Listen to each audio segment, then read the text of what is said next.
It's 3 o'clock on a Friday afternoon. Welcome aboard the Postgame show alongside Elijah Campbell. I'm Jay Phillips. You made it to the weekend, the first full weekend of June 2025. We're a week away-ish from Father's Day. So if y'all want to get me something, you still got time to figure it out. I don't care what it is, really. Gift cards. I'll give some Almond Joys. Barbecue. I like Almond Joy. It's not my go-to per se, but I don't frown upon it. I know you do. Not a fan. Not a fan. When the girls were younger, there was the occasional family in the neighborhood that would give out the Almond Joy and or the Mounds, and I would, I'd be the recipient of those for my children. And then you question as to who gives out the bite-size Almond Joy or Mounds in modern America, but. I will cross the line of questioning one's integrity. That's fair. Yeah. That's fair. Know your audience. Yeah. I'd rather not get candy, to be honest with you. I'm really here more for cash or, imported foods, things like that. Nice bottle of wine, maybe. Like adult trick-or-treating? That'd be nice. Six pack of beer. No, for Father's Day. Or for trick-or-treating. I was saying, no, this is an idea that popped in my head, like adult trick-or-treating, where, you go out, knock on someone's door, and they give you some, fireball shooters. That's fair. That's nice. Put it in the bag. There's a bottle of Cabernet. That sounds, thank you. Oh, thank you. Yeah, that sounds great. Couple of ribeyes. Sure. Yeah. What's up? Even some Brussels sprouts, it's something very minuscule. Listen, I love air fryer Brussels sprouts. Oh, heavens, yes. Good. Stuff's awesome. How you doing on a Friday? I'm great. Great sports weekend. Well, here's the thing for Elijah. Elijah is only going to be here for half the program today. That's right. I'm getting subbed out. And Elijah gets to go get paid to get drunk. Yeah. Man. On a Friday, too? Yeah, on a Friday. I'm telling you, nothing hits quite like the first sip of a Friday beer. Now, will Mira be coming to take you home? Do you have an Uber planned? I think that's the plan. I think, Uber? Mira being the Uber driver. Okay, that's nice. That's nice of her. What if she wants a couple beers on a Friday? She might. When I invited her over. Then you'll get an Uber. Yes, then we'll get an Uber. Okay. Yeah. But That'll Elijah, be a team effort. Elijah will be here for about half the show. Dave's going to come in and hang out. Jack Veltry's going to make a return appearance on the telephone this time, but Jack's going to come back and talk a little more baseball with us in the 5 o'clock hour. Langston is going to be with us. Wasn't going to call Langston today. We try not to bug him as much in the offseason because we bother him way too much during the season. But with the news yesterday that is now official, praise the Lord, our long national nightmare is over. Aaron Rodgers has signed with the Pittsburgh Steelers. Just a one-year deal. But now that is upon us. He planned on doing it yesterday, and he actually planned on it. Yes, yesterday. Again, that's why I said to Elijah, is this really breaking news? Adam Schefter, quote, Aaron Rodgers plans to sign with the Steelers. It's like, this is not really, did we know that in March? I figured as soon as, the draft came and went and the Steelers didn't take they took Will Howard as quarterback, but they weren't going to start Will Howard. No, they were not. And they weren't going to start Mason Rudolph either. They were. I think we all knew that was going to happen. Mason Rudolph, by the way, rocking the, as I call it, the Freddie Mercury mustache. It's strong. I mean, it's a strong mustache. It is, man. That's not something that just happens, in 2 or 3 days. You gotta cultivate that. It takes effort. Yeah. Takes a lot of effort. But that's a good one. Some people got it, some people don't. Yeah. Speaking of people that got it, right now, I'll tell you who's got it more than about anybody in America. Tyrese Halliburton. Dude. So last night, I don't want to admit this, but I can't be afraid to admit this. We tuned in, a little bit late. We ate dinner late last night. Like around 8 something. Tip-off was 8:30. Anyway, just kind of cleaning up after dinner and doing a few things here. And I am just an insight into my life as if you guys care. And we have the coffee maker where all you got to do is hit the timer. But you do have to actually put the coffee grounds in the night before and all that. Yeah, because the coffee maker's not that I wish it were. I wish we had Rosie from the Jetsons, but we don't. One day. Yeah, that man. If I could find a way to have a completely self-cleaning and self-refilling coffee maker, you want to get me that for Father's Day? I don't know how much they cost. if they even have one. If they exist. But if they have one, that honest to God, that might be the number one thing I would like because I'm a coffee fiend. And you'd probably just legally adopt whoever did it on the spot. I would. You are now my child. Thank you very much. But anyway, so doing all that, blah, blah, blah, blah, blah. And I finally tune in, and it wasn't a very good game. And I'm still tuned in. My wife has fallen asleep. And all I remember is it was about a 15-point fourth quarter lead, and I guess they went to break. And the next thing I know, the game is over, and Indiana has won. And I'm like, So wow. Well, now I've seen highlights. Now I've seen highlights. I've read about the game. You saw how it went down. Yeah. So I've seen it all, but and I have to agree with our friend Dan Patrick, who was on his show this morning, incredulous. Like, why Oklahoma City? Why are you letting that guy take the potential game-winning shot? You have to have almost anybody else take the shot. Why are you letting a guy that's been killing everybody take the shot? I don't know. Letting I don't know if that is an accurate way of describing what happened because they got the ball with 8 seconds left. Yeah. And in 8 seconds, what are you going to do? Foul him? Send him to the free throw line to give him two? I guess you just either force it. I think Dan was saying you've got to force him to at least be uncomfortable. You can't let him get a look. You've got to find a way to not let what happened happen. I just don't know if you can do that. They got the ball with 8 seconds left.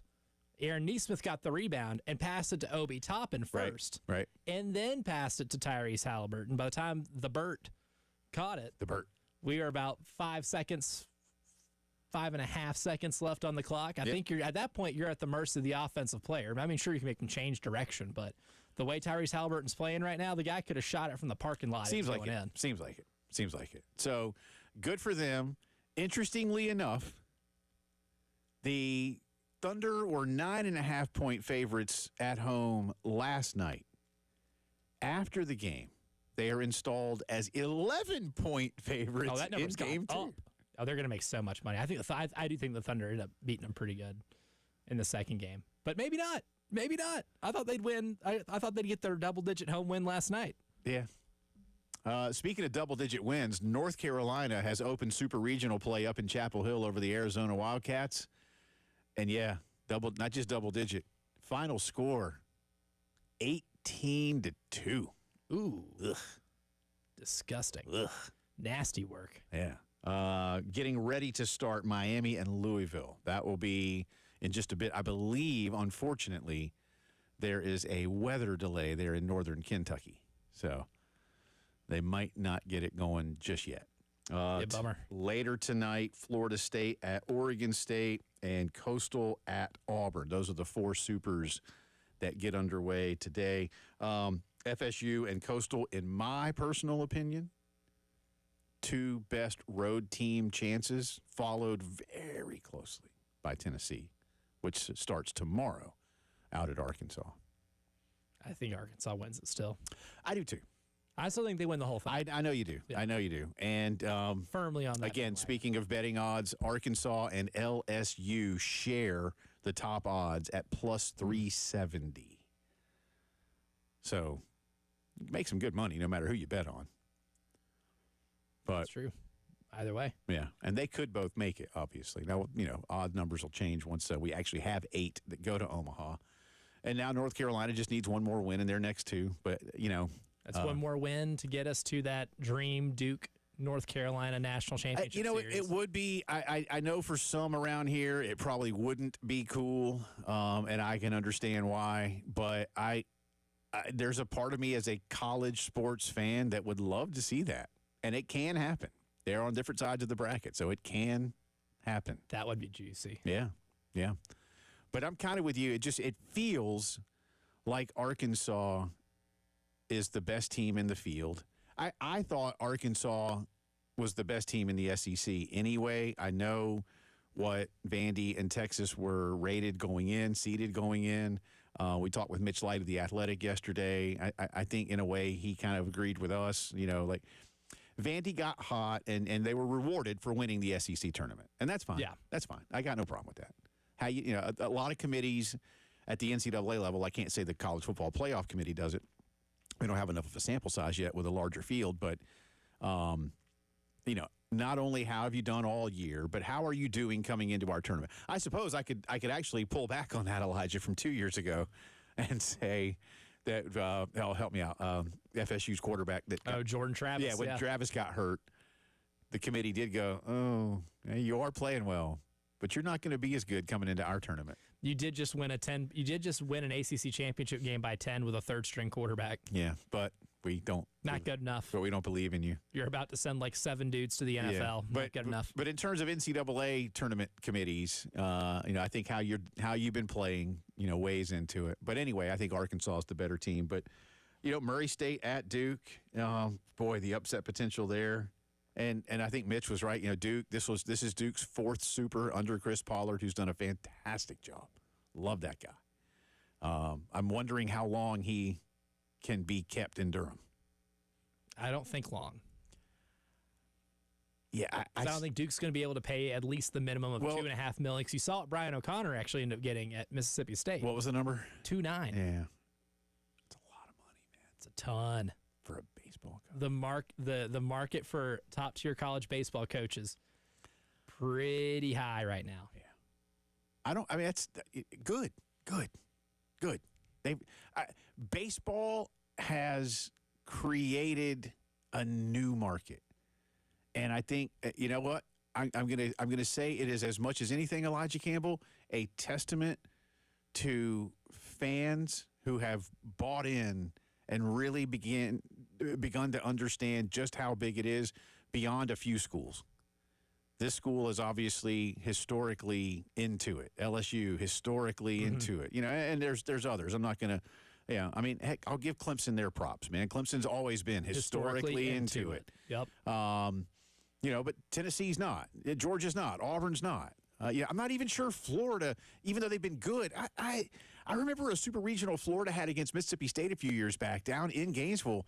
And I'm telling you, on like the day that Florida could go to the World Series, and they did, stands were like 2/3 full. That's a good crowd. But not super regional to punch your ticket to a college World Series. I need standing room only. Yeah. Right? That's how it absolutely should be. Standing at room all only. of the sites that super regionals are played at. Again, here in Columbia, I want fights out on Ray Tanner Way to get in, man. Jay Phillips advocating for violence. Well, this is the show I'm talking about. That's right. We're clipping it. We're clipping it. But we got a lot to get to. We'll put some of our different segments a little earlier so Elijah can make me feel bad, because it's working. Yeah. Oh, buddy. It's working. But it wasn't a banner night last night. But yesterday we introduced officially onto the program. Again, this is something that a lot of people do, so we are not taking any kind of credit. I just want everybody to know that, for those of you who are tuning into it for the first time. But start, bench, drop. We had fun yesterday with Sterling Sharp, Sidney Rice, Alshon Jeffrey. Did you get a final tally? Will we have a final tally? I do. Okay, well, we don't have to do it now. But on the other side, we have another one. And as I said on Twitter, I'm not going to tell you who yet, but it's 3 top 10 picks. Stay tuned for Friday's Start, Bench, Drop, and more on the Postgame Show.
All right, welcome back in. Friday afternoon's postgame show rolling on from downtown Columbia. Jay and Elijah with you. Langston Moore coming up in a bit. Jack Veltri talking Gamecock baseball as well.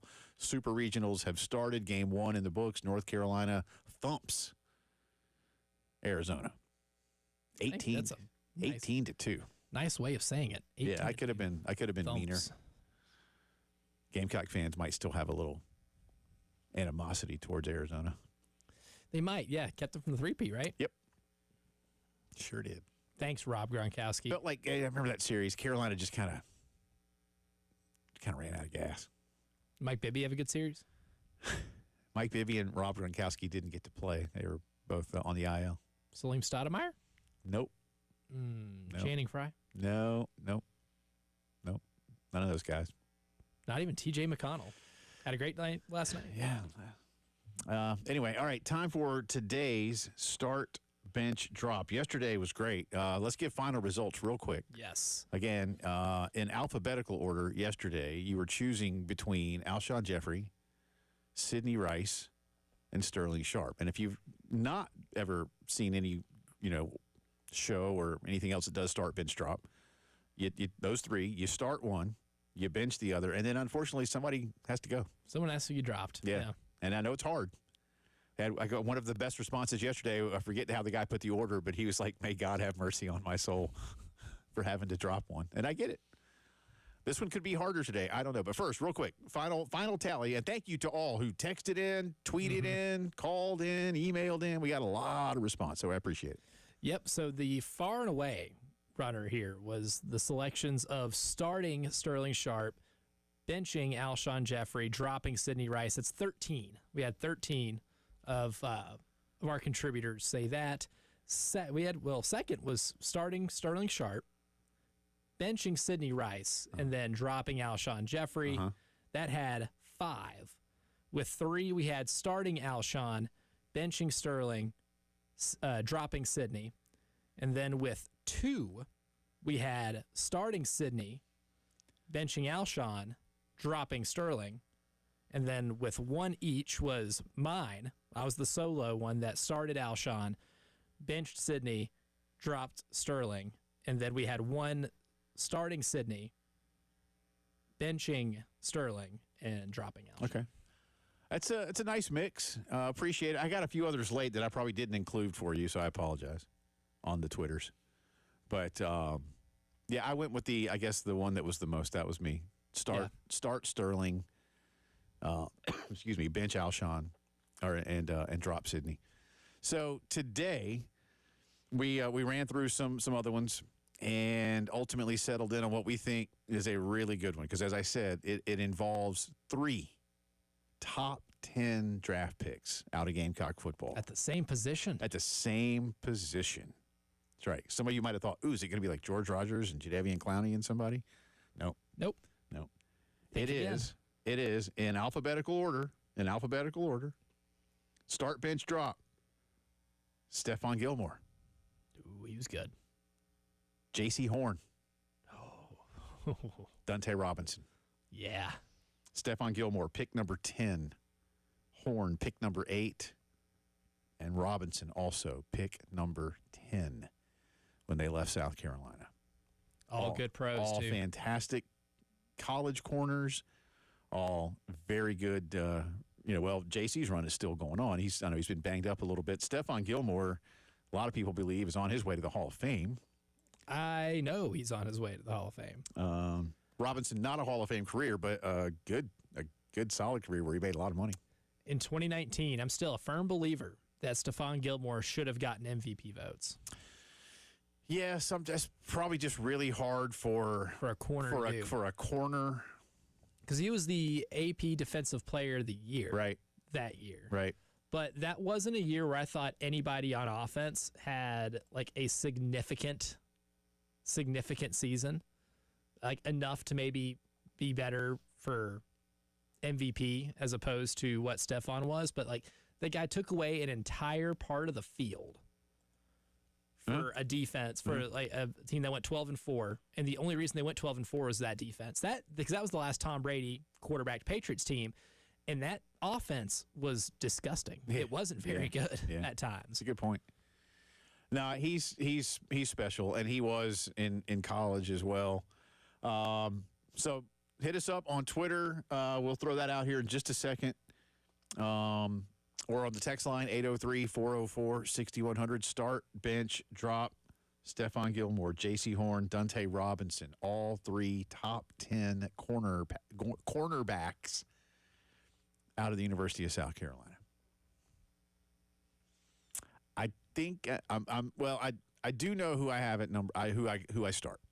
I know who I start, and I am maybe more significantly torn today for who gets benched and dropped than I was yesterday. Yesterday, to full disclosure, I didn't do what Elijah did and look at the stats. I just went on feel, but I basically like said, all right, you know what? I'm dropping Sidney only because he played the 2 years. I know he was in school 3 years, but he was hurt his first year. Mm-hmm. So he only had 2 years of production, but my Lord. He averaged 93 receiving yards a game. 93. They were two incredibly productive years for two teams that weren't real. I mean, they weren't great teams. They 04 bowl eligible. That was the fight. Mm-hmm. And then again, Steve Spurrier, came in and made that year. With Blake pitching the ball around, they had a good year. Fun team. Yeah, and again, everybody knew Sidney Rice was going to get the ball thrown to him a lot. That didn't keep him from picking up almost 100 yards each game. He caught it. But for these guys today, man, again, Gilmore, as I go alphabetically instead of from there chronologically, if you will. Gilmore was just part of that resurgence of recruiting here, and came in 2009 and began, that year with some others, obviously, to reshape Carolina football. That was of course, Carolina beat Clemson that year, and he had a big hand in that with the Wildcat play. Didn't have a good bowl game. I don't mean him; the team did not. But then it all began to change in 2010. Robinson, so tough, man, and a guy just had he had a real edge to him, and he played with that chip in the NFL too. And in fact, I know there are some who held that against him in the NFL because he would hit you. He'd hit you, and maybe sometimes he shouldn't have when he did. And I know that's problematic for a few. I get it. But he was tough, and I think he was. And we'll talk with Langston about these guys too. He played with Dante, so he'll know. And then J.C. Horn. One of the things that was funny, not funny. You and I had talked about this a couple years ago. We had some fans call in and really not understand why J.C. Horn was getting all the love and attention. And one guy even said, he doesn't have any stats. Y'all keep saying how good he is. He doesn't have any stats. I'm like, dude, it's because nobody throws the ball over there. He's taking a side of the field away. I mean, other coaches know, just don't throw it over there. And I think that's the biggest nod to a great corner. Darrelle Revis' last couple of years of his prime wasn't picking off a ton of passes. I mean, Dion talked about it a lot. How they didn't throw his way. I mean, there's plenty of guys. But that to me is again, that's like the number one thing to give you props. I'm scared of you. I'm so scared of you. I'm not going to throw the ball your way. And I think sometimes too many people get caught up in what I call trading card stats, which is why, and I know you really love the PFF stats and the analytics and things like that show a different type of production. A different level of production. Impact. Yeah. On how impact on the field. And some of those numbers, I almost call them like reverse numbers. Like how many plays, as you say, how many plays occur where that side of the field wasn't even involved? What's the percentage of that? And it's simply because this guy is so good at what he does that I'm not going to throw his way. Now, that's going to change in the NFL, and he needs now, after the injury, hopefully he comes around to it. But again, in college, locked it down, man. Yeah. It's everything you ask in a corner, man. Can you take away part of the field? Yeah. He did it.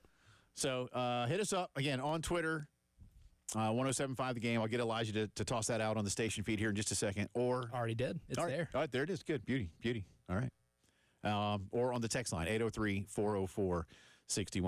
All right, we'll get into a few of the other things that we do on a regular basis. Again, Elijah has a short visit with us today because he's getting paid to get drunk. That's right. Best gig in the world. At least I think that's what it is. Well, that's what I'm doing. So that's what, like Aaron Rodgers planning to sign with the Steelers, I'm planning to get paid to get drunk. You will get paid. You may get drunk. You're listening to the Friday Postgame Show.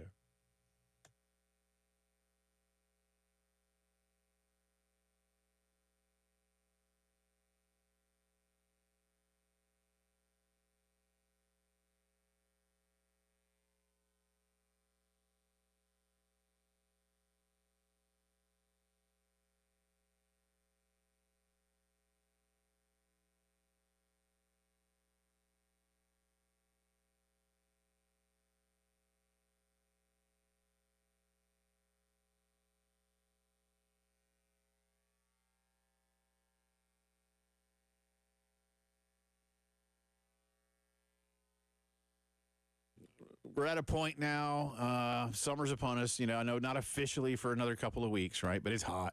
It's the Midlands of South Carolina. Call Griffin Pools and Spas. Maybe it's time. You and your family, have just been saying, I really would love to have a pool back here. Is it the right time to do it? Is there ever a wrong time to do it? Let the experts at Griffin come out, see what's up in your yard. You can even go over there, see they have a demo pool, right? And then they'll come out with you. I mean, what kind of pool do you want? How much space do you have?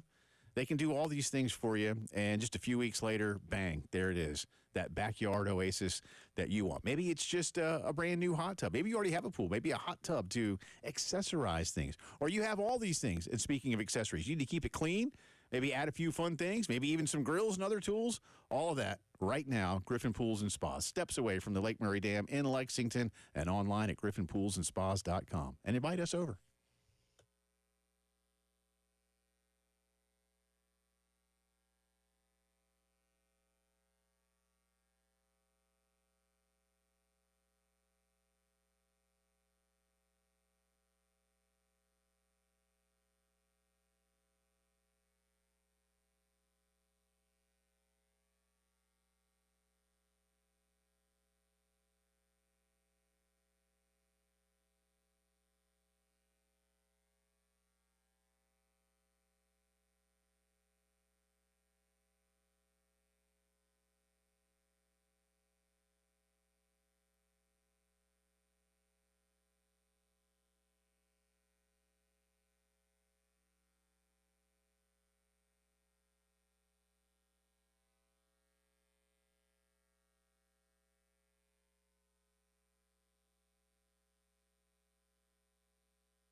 Talking some start, bench, drop with Gamecock cornerback greats. 3 top 10 picks on today's list. Stephon Gilmore, J.C. Horn, Dante Robinson. And Dante and Stephon pick number 10 overall when they left Carolina. J.C. number 8 a few years back up to Charlotte. So who you got? Got some early returns already. Start, Gilmore, bench, Horn, cut, Robinson. Elijah says he has the same thing. We'll get some. We'll get some more. I'm not quite. I think I have mine, but I'm not going to do it just yet. Not going to do it just yet. You're going to reveal it later. A little bit later on. And Langston's going to join us in about an hour. He played with one of these guys, so we'll get his take on it too. But I think I have mine. I think I have mine. Took a lot of thought though. Yeah, it's a little tougher. Even though my number 1 was easy. I think my starter, like unlike yesterday, well, my starter was easy, but honestly, I might have just been a little biased towards my youth. I think that's I'm the same way as part of mine. I think everybody is to a degree. And to a degree. Because I've even mentioned before, I own some jerseys. I have 2 John Elways that were gifted to me, but I have only in my life, for as many jerseys as I have, whether they're soccer or football, I don't have any basketball jerseys, and I don't have any baseball jerseys. You know what I want though? Can I say this real quick? Atlanta's road navy blue uniform right now, but the word Atlanta is in red, like it's with a white outline. Yes. They added the red just a couple years ago. That used to just be the blue jersey and Atlanta was in just straight white. I want one of those, and now I can't get one anymore. Yeah, and I've looked, and there aren't any around. Like they have the jersey, but I got a couple of I got 3 Braves jerseys. Jerseys are great. They're fun. Underrated invention. They're fun. I love a good They're jersey. fun. They're fun. If you're just a T-shirt guy or gal and you want to, and I am a T-shirt guy, but in this case, support a team or a player. Yeah. And I would probably only ever wear that if I got a real one, like to a game. Yeah. But anyway, what I was going to say is, and I mentioned this when Sterling was named as a Hall of Famer a few months back. The only Gamecocks jersey I've ever bought because of the player is a number 2 road. I just liked the road. I thought the road one just was cooler looking. So it's the white jersey with the garnet number and the garnet Gamecocks on the top and the garnet and black stripes on the sleeves. I can dig that. I love that jersey. It's clean. I love it, man. Clean look. I love that jersey. And it was because of Sterling. I was like, I'm getting that. And I was 16, I think. Okay. Yeah, I was 16. I probably bought it the summer before the 87 season, so I'd have been 16. Not fitting you now? Honestly, Elijah, I haven't tried to put it on. I think you should try. You got to wear it in the studio. I doubt it fits. Now, it's an official. To wear that in the studio. It's an official jersey, so it's cut for pads, but it was definitely one that would have fit high school me, and I'm not like gigantically larger than high school me, but I am larger than high school me. Height-wise, I'm about the same. I'm still about 5'10". Vertically, it should still fit the same way. Right. I'm not so sure about the horizontal. See, that's where my problem comes in. I still have... The sleeves probably fit great. I still have the Drew Brees jersey I wore when the Saints won the Super Bowl. Again, that happened when I was 14 years old. I'm about the same height now. I might be an inch taller than I was then. Maybe, right? But I'm about 100 pounds heavier. But if the stuff you can wear, if you can still wear something from your high school days, even if you are like, a marathoner, I tip my cap. Tip the cap, yeah. Yeah. Congratulations to you. And you probably would need to be a marathoner in order to be that person. Constantly burning calories. So good for you. But so yeah, coming back to yesterday's again, my rather than recency bias, I guess that would be, yesteryear bias, perhaps. But as I said, too, just with Sterling, my thought on Sterling was he was just so versatile. He was not the jump ball guy, obviously, that Alshon and Sidney were. He caught so much, but he kick return, punt return, kind of that old, again, flanker, whatever you want to, back then, I don't know, what do you call that now? It's not even a slot guy, It's like Debo naming himself the wide back, right? Yeah, yeah. Sterling was like, I don't want to say the OG, but kind of. Same player archetype. Yeah. He really was, man. And also, that's another thing, too. Sterling was big, man. Like, you don't realize that maybe sometimes how big, and in a good way, like thick, Sterling was. Yeah, I mean, he's a big dude, man. And he would hit guys you. on the list, he was definitely more built, Yeah. I mean, I think if Sterling had just said, I'll be a tailback, he could have been a tailback. He was big enough. He could have taken the beating. And he took enough of a beating anyway. And honestly, subliminally, that might be why I just end up dropping him as opposed to Sidney Rice. It's because as a positional preference, my favorite receivers are just the big possession guys. That makes sense. I love those. That makes sense. And that's why I said, I just, and you could have, I don't know if you would have gone wrong in any of them. I mean, there's no wrong answers. We create this to where there are no losers. Right. Only winners. But the thing is, too, like I say about a guy like Sterling, was the versatility. There was just he could do so much for a football team, especially a college football team. And we're basing this on how they played in college. Yes. I mean, we can think about what all these guys did in the NFL, or in one case, still doing in the NFL. But anyway, so today's Stephon Gilmore, J.C. Horn, Dante Robinson. Hit us up, 803-404-6100, or on Twitter at 1075 The Game, and we'll get to some more of these coming up. Yeah, 8 responses so far. Did I take a wild guess as to who's leading in terms of starting? I'm going to think that most fans are going to start Stephon Gilmore. 8 of 8. Okay, yeah. That makes sense. That makes sense. It does. Doesn't mean I'm going to do it. Be different. Or does it? But we'll see. But I'll give you mine in just a little bit. All right, do we need to shoehorn both Jay versus the internet and Jay or Nay into the next segment? We can. All right, because we have some other things to talk about, including Elijah's breakdown of last night's game and a few football notes to get to as well. All right, well, I'll let you pick which one we do. Let's do both. Okay. All right, we'll do that on the other side. You're listening to the Postgame Show.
Going to be busy this weekend, as long as it doesn't rain too much. Using all the stuff I've gotten from Kato's Power Equipment, make the yard look a little bit better. Didn't get to last week. I was kind of under the weather. So instead of just the weather being the problem, it was me.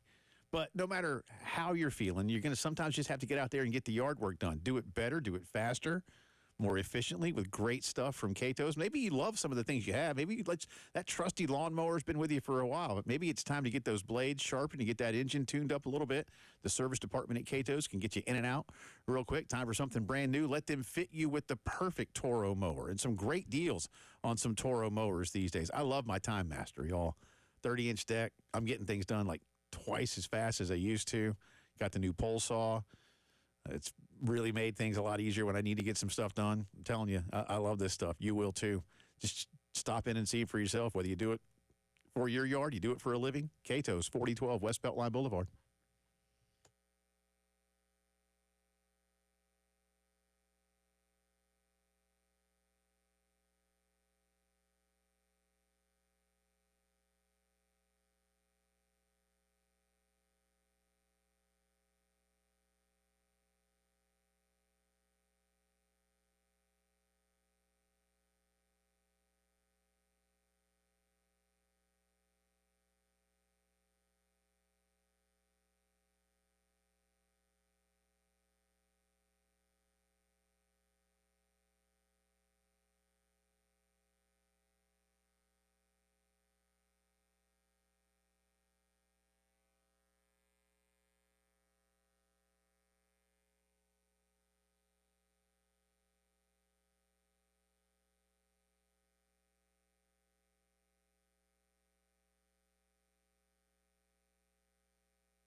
Eleven minutes in front of 4 o'clock on this Friday. Welcome back in. Jay and Elijah with you.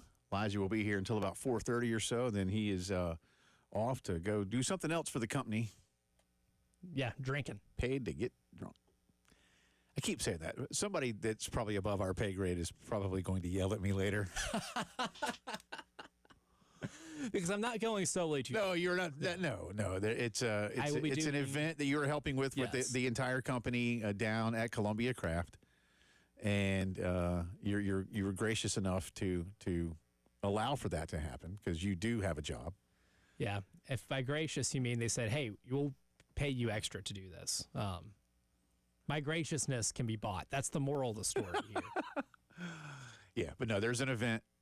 Grace has a price. There's a Cumulus Media event down at Columbia Craft. And it just might involve. And they didn't invite me. Yeah, it's unfortunate. They didn't invite me. So I wasn't just going to say anything. I was just going to dip out. Yeah. So like, hey, we didn't invite Jay, and I was like, okay, how am I going to get out of this? So how am I weasel my way out without spoiling the surprise? They don't want me down there on a Friday. They see me down there on Fridays. I know a craft brewery hates to see Jay Phillips coming. Start boarding the place up. As long as that one guy that won tickets one time and made our sales guy, Jeff Haley, try to figure out how to give him his tickets. As long as he's not there, it'll be great. Thumbs up. I don't think we're giving out any tickets. That I know of, I might show up and they say, hey, we got I'm sure that's a nice fella, the guy that won. He's a nice fella. You just had a hard time. He just didn't quite understand Ticketmaster. Technology and Ticketmaster apps and things like that. Has yet to master the Ticketmaster. That's right. All right, where are we starting? Jay versus the internet? Let's do Jay versus the internet. Yeah, let's do that because that's the one that's rigged and is firmly against me. Because I would try to say the same thing too if I'm 15. Did I go 0 for last night? You did correctly pick SGA to have more points, rebounds, and assists than Tyrese Halliburton. So 1 and 2. But the internet also picked that. The internet went 3-0 because they won role player roulette because Obi Toppin decided to go 5 for 8 from 3. Finally, yeah. He had a big night. They do not win that game last night without Obi Toppin. Yeah. Well, he had a couple of threes from way back there. Parking lot. Yeah. We'll start right now with Panthers-Oilers. Game 2 tonight. Do the Panthers tie this thing up, or are the Oilers going to have a dangerous 2-0 lead going to Florida? First game was a thriller, too. Yeah, it was overtime, man.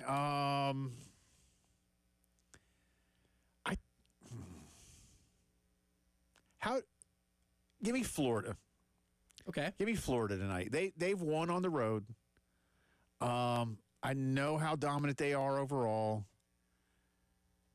And I still think Connor McDavid, can lead Edmonton to the cup, but certainly best player in the world right now. But no reason to believe he couldn't. But I think there's a reason to think that Florida finds a way tonight. So give me Florida. They do have that weird inevitability feeling to them. All right, now it's all college baseball from here. Florida State and Oregon State. Game 1. Now the internet hasn't picked yet. The polls are still open. Okay. But I will Is this a game 1 or who wins the series? This is a game 1. Just 2 wins tonight. Oregon State. Jay goes Oregon State. And then Auburn and Coastal. I think Coastal's going to win tonight, man. I really do. I really do. I don't necessarily know why I think that, other than I think that's a underseeded baseball team. Yep. I think Auburn is very good, but I think this is a lot more even matchup than the numbers may indicate. And Coastal was the 13, so it's not like they're and this is a team that went 26-4 in the Sun Belt, a conference that, mind you, also has a team in it that hosted a regional. Yeah. Southern Miss hosted too. So I just like, and as we talked about, Coastal has their pitching set up. They're ready to go. They weren't overly taxed last weekend. They don't feel slighted or anything. I think they might have a little chip, but only a small. But I just think they're as good a baseball team. Give me Coastal. Yeah, I agree. As of right now, we still have an hour and 45 minutes until the polls close. So I want to give people plenty of time when we posted this. Right now for Panthers-Oilers, Panthers are at 57% to 43%. That one's still really close. And you can still vote on all of these at 1075 The Game on Twitter. For Florida State and Oregon State, 65% right now leaning in favor of Florida State, and then 71% in favor of Coastal Carolina against Auburn. What was the FSU percentage again? I'm sorry. The Florida State percentage is 65%. Okay. Look, FSU's good, and I like Link Jarrett, and he's got experience at this level now as a player and a head coach, and did good things a couple years ago with the Irish before he went back to his alma mater. So I like that. That's a long trip out there. And honestly, man, even though they're hosting, I just wonder how, to use the word again, how slighted or at least motivated. I don't know that Oregon State feels slighted. They're hosting a super regional. Yeah. And they're an 8 seed. This is not Louisville or Duke as 2 seeds hosting super regionals. They didn't backdoor their way into this, if you will. But at the same time, they're no longer in a power conference, and maybe this is a way for them to kind of say, hey, we're good at this. Stick it to the college We've been good at this landscape. Yeah. We've been good at this. Y'all still think we are, which is cool. Let's go prove it. They got 3 rings, baby. Yeah, so we'll see. All right, we'll do Jay or Nay, get into a few football things as well for you. Langston coming up in a bit, too, Friday postgame show.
Probably should have saved this one for after Elijah's visit to the brewery. Welcome to 107.5 The Game After Dark. All right, I don't want to creep too many people out. But welcome back in. Too late. Yeah. The ship has sailed. We've gone there. We are now all uncomfortable, and that's how I like it. Well, I'm glad this played while you were here and not later when Dave comes in. You're going to make Dave uncomfortable. Yes, that's the idea. I am going to attempt to make Dave uncomfortable. But we'll see. Tune in. Over under 2.5 segments. Or 1.5. I'll drop that. 1.5 segments. Yeah, give me the under. I can do it. I can do it like that. Make it happen, baby. We'll see. We will do Jay or Nay in just a little bit because we have to have game show music before Elijah leaves. Yes. And hold up and everything. And you know what? I think we're supposed to call Michael Haney. Call Michael Haney real quick. You got his number? I do have his number. Yeah, call Michael Haney real quick. I think we were supposed to call him like 10 minutes ago. And that was my fault. Getting it guessed. Wow. Well, it's just Michael Haney. Jay Phillips. Yeah, just call him real quick. I want to tell him you did this too. I know. Tell it just before I get yelled at. I don't want Mama Haney to yell at me either. Yeah, I think we were supposed to call him a second ago. But he didn't text back, so it's not my fault. All right, it is my fault. I mean, way to attempt to try to dissolve yourself of any blame. If you don't have Michael's number, I think you do. I do have you do? Yeah. Good. Okay, call him real quick. While you do that, I'll tell all of you, the visitors coming into Carolina football this weekend, a couple of them, nobody's a commit yet, I don't think, but there's, you've got a few leans this way. But Wes Mitchell reporting on this today. Aiden Harris coming in. He's from up in Matthews. He and his brother will be here, Andrew. They're twins. Landon Duckworth, the quarterback from Alabama, who, again, the Harris brothers and Landon Duckworth kind of crystal balled to Carolina right now, but I don't know what that means. I mean, this is where you got to really just go recruiting. Zion Giles is an offensive lineman who is committed to South Carolina, and they feel really good about him. Defensive lineman Noah Clark is going to be here this weekend. Gamecocks offered him a few months back. He's got visits planned to several ACC schools as well. He's from Durham. Kamari Blair is an offensive lineman as well who has FSU, Kentucky, and Mississippi in the mix. Keenan Britt from Alabama is a linebacker. Several other schools, including Florida, have offered him, but he is a Gamecock commitment. Again, nobody's putting pen to paper until December. Defensive back Joel Comby from the Atlanta area has Tennessee and Wisconsin on his list, Missouri as well. So Gamecocks like him a lot. And finally, defensive back Kashi Barnes from Greensboro, Louisville, North Carolina, Miami have all offered. And Wes says Torian Gray loves this kid and what he's all about. So those are the 9 official visitors that'll be on campus this weekend. Torian Gray loves that kid. He loves karaoke. Yeah, we found that out last week, didn't we? We learned that. Yeah. He brings the house down. Michael Haney doesn't need to worry about karaoke anymore. He did back in the day, but now he's a real singer. Karaoke's for bad singers. Yeah, he's a real singer with real music, and he plays the he plays the guitar and everything. I forgot to call you 10 minutes ago. I already threw you under the bus. Yeah, I mean it's par for the course, Jay, and we're still friends, man. I know too much about you. That's the line about friendship, right? They know every single dark secret you have, and still choose to be friends with you. Yeah, that's true. That's fair. For those who don't know, Michael. I do know your alter ego, Ray Phillips, and when he comes out, oh boy. Oh, Ray Phillips. Yeah, that's probably why I wasn't invited to that beer event tonight. Yeah, probably. That's why I got the invite and you didn't. Yeah, see, there you go. They don't know Elijah yet. They know me. Not yet. Yeah, that's it. Doesn't mean Elijah doesn't have one. No, for those who don't know, our good friend Michael Haney, Michael and I worked together for many, many, many, many years. Did well over 2,000 shows together, and it's hard to believe, but is it 10 years this month, man, or next month? It'll be August. August. Okay. Like the the end of August was the last show back in 2015, and then I officially moved.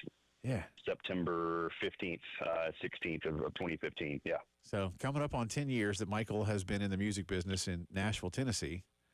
And now he's back in Columbia for night one of a series 3, right? Of Nashville. Man, I'm still friends with you, Jay. But it's year number 5, man. No, it's not. We've got. It is not year 5. Yeah, the 5th anniversary. Yeah, Good yeah, it absolutely is. We started. Well, I guess it is because it started the same year Shane started, right? That's yeah. It was close. It was close in that space, but yeah. Dang. Yeah. No, just we put Nashville Nights together. I hate to even use the phrase kind of on a whim, but it was something that came about quickly in April of 2021 to start in June of that summer, and things just kind of grew from there. And now, if you come out to Steel Hands Brewing, you will see a beautiful deck that's been built out on the side with shade and lots of cool stuff. A great seating area with couches up front for a listening room vibe, even on this hot South Carolina afternoon into early evening. But when the sun goes down, we got a nice breeze blowing out here, and it'll be a really nice night. But kicking things off with a few of my favorite songwriters in Nashville, one of which is a South Carolina music legend. Used to be in the Blue Dogs, but is now up in Nashville and got some hit songs with Mr. Lee Brice. But Philip Lammons is going to be in the building tonight, along with one of my good buddy Chris Canterbury and Zach Meadows. Zach is a guy that's got some flames behind him up in Nashville right now. Just signed a nice big deal and got put on the road opening for Lainey Wilson over in Europe for a few weeks. So Zach Meadows is going to be in town tonight, and I'll be doing a Nashville-style writers round with Zach, and everything kind of gets kicked off around 6 o'clock, and we'll go up until about 9 o'clock tonight. Some flames behind it. That must be what the kids say. That's now that you're in the music. That means he's on fire. Yeah. I don't know. I don't know what the kids are saying these days. This is what they're saying. Every time I hear a new phrase, I'm like, I don't know what that is. Here's what they're saying. Swag really and the merch. It's fire. That's what the kids say. I still think that's dated. Like, I'm pretty sure that was like hip, 3 months ago, and they've already moved on to something else. That was a cut from about, that was about a month ago. Yeah, about a month ago. I think what happened, Michael, is it became dated once Jay said it. Sure. I think that's when the fun stopped. Like our line of demarcation for when swag and merch and fire becoming completely obsolete is once Jay Phillips said it publicly. Where fads go to die. Yeah. That's me. Exactly. Well, it's good to have you back in Columbia. Now, how much attention have you been paying? I know you've been traveling a lot, but you are probably seeing that Lenora Sellers is on a lot of people's top 10 Heisman lists, a lot of first round mocks. Do you like this? Does this cause any trepidation for you in terms of just impacting Carolina's feelings or anything this fall? I mean, look, I think anytime you get attention like that for one of your players, it's a good thing. And just to be bold and be frank, like, South Carolina fans have to stop being scared of what is and things like that. You got a phenomenal player who's getting a ton of attention. I'm not trying to throw any kind of Madden curse on him because he's getting all that kind of attention this year. He's a hell of a kid and a hell of a player, and I'm excited to see what he can do in year number 2, under what is going to be kind of a new look offense. So, damn the torpedoes, Jay. Let's see what he can do. Yeah, no, I think it's going to be it's fun. I mean, this is the first Carolina quarterback to get this kind of attention ever. Right? I mean, there've been some good ones, but not anybody that ever really got serious. Like going love. Into the season? Yeah, like serious Heisman love. I mean, I remember as a kid, I wasn't quite old enough to fully understand, but I do know Todd Ellis had, he was on some lists during, the season in the mid-'80s. Yeah. We know that some guys have gotten some attention before, but Tannehill got some attention. I mean, maybe now.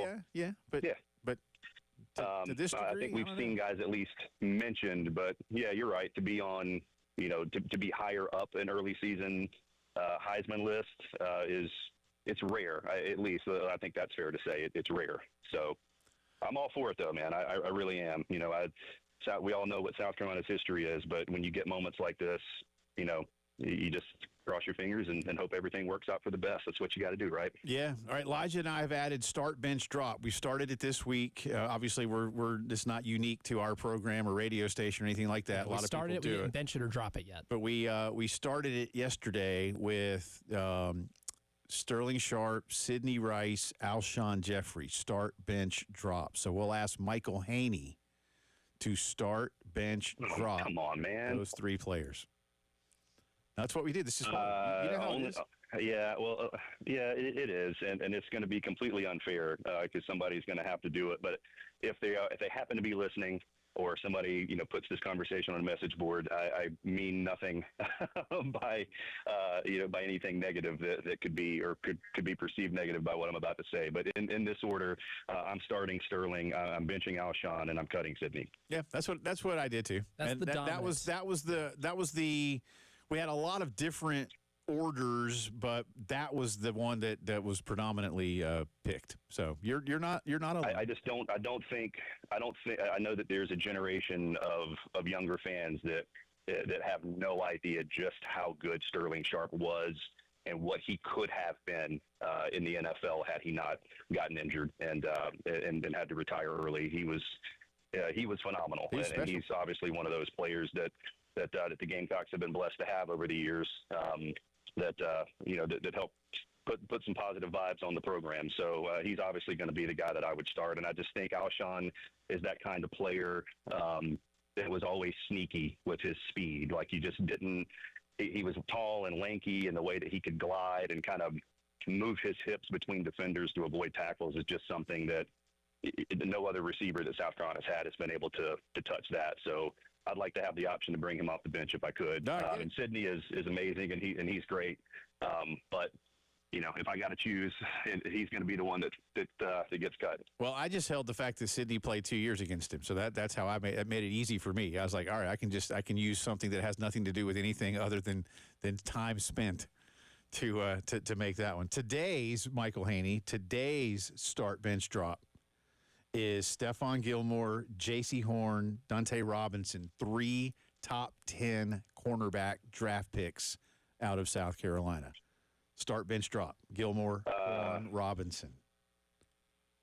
I'm going to go Gilmore, Robinson, Horn. Okay. There you go. Put those down. There it is. All right. And it's just, no love for the young bucks here. That's what I'm in that one. I watched a lot of Gilmore and Robinson, and I know what they're about. And Horn is a phenomenal player too. Again, it's no knock on him. I know there's no knocks. That's the thing. This is hard on purpose. He's a hell of a player, but yeah, I'm going to go with.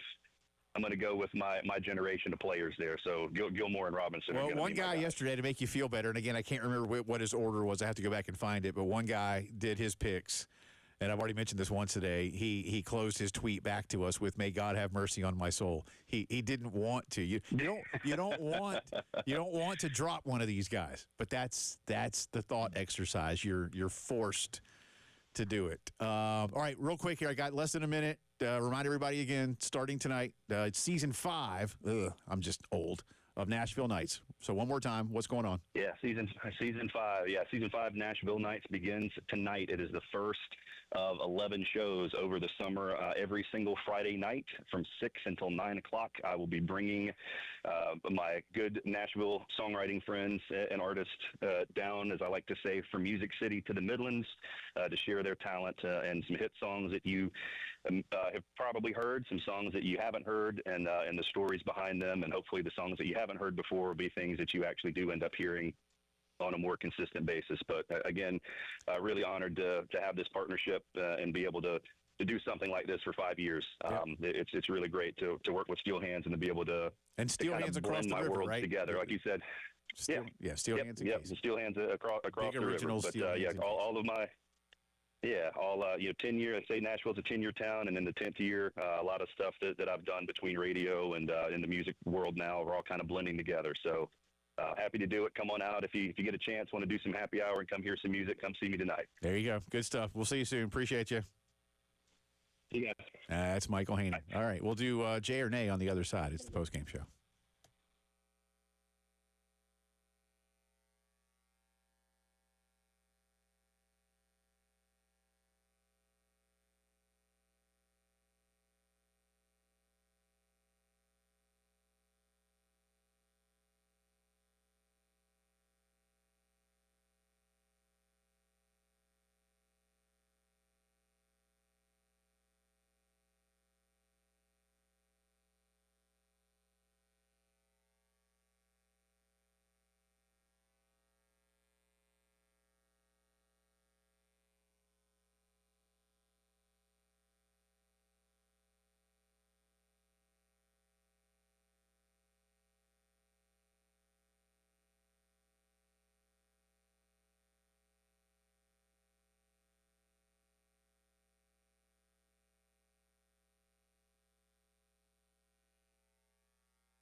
All right, welcome back in. I'd say final few minutes of the show. It's not. It's the final few minutes of the first half of the show because Elijah Campbell is leaving to go get lit. It's my final few minutes. Of Professionally? Professionally lit. I think, I could make that a title for my autobiography one day. Ooh. Professionally lit. Slide me some of the royalties because I came up with it. All dozens of dollars. That's right. That it will make. Thanks again to Michael Haney for joining us, talking about Nashville Knights. I apologize to him, A, for calling 10 minutes late, and B, for not remembering that it's season 5. Yeah, double strike on you. My goodness. I just- thought you guys were friends. You're a monster. I am. I'm a horrible person. Terrible. Again, I don't even know my kids' names half the time. So. All right. That's why you have them numbered. You say my number. That's right. One Yes, daughter, 1, 2, 3, two. 4. Not rankings. It's again also chronological. By birth. That's right. Start bench drop today. Stephon Gilmore, J.C. Horn, Dante Robinson. Michael gave his. He's got Gilmore, Robinson, Horn. And has anybody that's weighed in so far not started Stephon Gilmore? Nope. Yeah. Everybody has started Stephon Gilmore. He's at a 100% start rate. Well, add me to the list as a starter. Stephon, here's the thing. So many corners are 5'10", kind of little guy. Yeah. Just speedy and just kind of like gnats or mosquitoes. Pesky. Yeah. Stephon's like 6'2", and he still runs like the wind. Long arms. And I remember one of the Perfect things, prototype. like you hear about the corner blitz a lot, and you just sometimes, but you got to have a player that can really do it. And Stephon could, and I thought that was one of the biggest things when he was a Gamecock defender, and he's done it a lot in the NFL too. But he can be that guy that is he can blitz off the corner. He's that guy. He's that athletic. And he can hit you, but he can stay with you. Again, the Clemson game, Elijah in 2009, he throws the Wildcat touchdown. And Steve always said, if you're going to put somebody in there to do it, at some point they're going to have to throw the ball and make it count. Otherwise, nobody's going to give a crap. Mm-hmm. And that just showed his athletic versatility, but definitely starting Stephon Gilmore. And I said I was torn on this one. Michael Haney did not influence me because I'd already made my choice, but I too will bench Dante Robinson. And for one of the reasons I said a second ago, or I guess last hour, he'll hit you. Sometimes he'll hit you when he's not supposed to, and it does get you in trouble from time to time. But you know what? Kind of like a few guys here and there. I think of Vic Hampton on those good Gamecock defenses a few years ago. And there are others at other schools, but sometimes you need that intimidator, that, dare I say, enforcer a little bit. DJ Swearinger did it too. Uh-huh. And awesome at it. And I think Dante Robinson is one of those guys, and you don't want all of your defenders or players to be that. But if you've got one who can control it and utilize it properly and still be very effective overall at what they do, I mean, again, the man was a top 10 pick. For a reason. Yeah. It's not just because he was intimidating. You have to be excellent at what you do as well. But Gotta have ball skills. But when those two things can come together, I like that for my team. And if I was bringing that guy off the bench in certain situations, and like people are like, oh man, he's going to knock the what out of me, isn't he? Hey coach, don't throw me the ball. Don't throw me the ball. And you just a little planting the seed of fear in somebody. And I know a lot of guys aren't scared. It's football. I get it. I'm just saying. Man, what if he hits me hard when he's not supposed to? Yeah, what if he does? Find out. Yeah, let's see. What if he does? He might. And he's going to try. And so for that, I'll bench J.C. J.C. Horn, again, dude, just, for the guy who called us a couple of years ago, he didn't have any stats. Why do y'all think he's so good? Because nobody throws the ball his way. Can you intercept a pass that's not thrown your direction? You can't. No. Not unless you're like Mr. Fantastic. No, yeah. And I don't think anyone's super pulled long that arms off yet. Yeah, not yet. Only in the movies or in the comic books. And Victor Wembanyama. who probably couldn't play corner. No. He didn't Yeah. have that type of speed. No, I couldn't see him playing corner. Be fun, but I don't see it. So nothing against JC. He's great. And these are hard things to do, man. Somebody has to get benched and somebody has to get dropped. And in this case, that was JC. So I got Gilmore, Robinson, Horn. You want to do yours real quick? Yeah, Let's do it. absolutely. So I got Stephon as well, Okay. starting. Yep. But I swapped my bench and drop. Okay. I will bench J.C. Horn, Okay. and then I will drop Robinson. Mostly because I think J.C. Horn has some of the best ball skills Uh-huh. of any corner I've ever seen. If I'm going to have two guys on this team, what's better than cutting off one side of the field? Both. Cutting off two sides That's fair. of the field. Very J.C. Horn could do that. And then, of course, just everything that we've mentioned with Stephon Gilmore, man. The size, the ball skills, the versatility. I want to put him on offense to run, every once run in a the while I will, Wildcat. man. Yeah. Absolutely. I Heck yeah. absolutely will. Heck yeah. Guy was just a monster, man. And that one of the reasons why those Carolina teams and the Spurrier era was so good is because you had elite pass rushing on the front end, and then the back end could lock down receivers, right? Like DJ Swearinger and Stephon Gilmore in the same defensive backfield, paired with like a linebacker with Melvin Ingram, and then a defensive end like Jadeveon Clowney. That's not fair. Yeah. I know life's not fair, but that particularly is not fair. Again, no wrong answers, especially when all three are top 10 NFL draft picks. The NFL agreed with any decision we'd make. That's right. So continue to hit us up on the text line, 803-404-6100, or on the station Twitter feed, 1075 The Game. Give us your start, bench, drop for those three, and we'll tally them up towards the end of the program. In the meantime, it's game show music, so that means it's fun stuff to do. Yes, it is. Jay or nay, as always. We'll start with last night's thriller of a basketball game. Jay or nay, after the Pacers steal one on the road, this series is destined to go 7. Destined. It's going to go 6. It's going to go 6. I can't see the Pacers dropping both at home. Yeah. Let's go, Jay. Let's do it. I hope so. I want a game 7. Yeah, let's wish it into existence. Yes. Absolutely. Yes. We're heading to 7. I want this to go the distance. I want it to go for speed. Yeah. Jay or nay, one of UTSA or Murray State will punch their ticket to the College World Series. Oh, man. UTSA played so well in Texas. They did, and that's a team that's been really good all year long. They have like 45 wins, man. Conference champions, CUSA. But UCLA is good. Oh, golly. Nay. No, Jay I know. Phillips doesn't believe it's in not magic. it's not that I'm pulling against it. He doesn't believe in magic. I think the home teams find ways to get it done. But if one of them or both of them does, that'd be great. So I'm not against it. I don't think it's going to happen. I'll take UTSA, and if you hear somebody chanting at some point this weekend from your house, it's going to be me loudly chanting CUSA, like so many people chant. I won't change my mind, but I will say of the two, I would like the Roadrunners' opportunity more than the Racers. Meet. Yeah. Jay or nay, the Padres are the best non-first place team in the MLB. To me, it's between them or the Twins. The Twinkies are playing good baseball right now. And the Braves swept the Twins, man.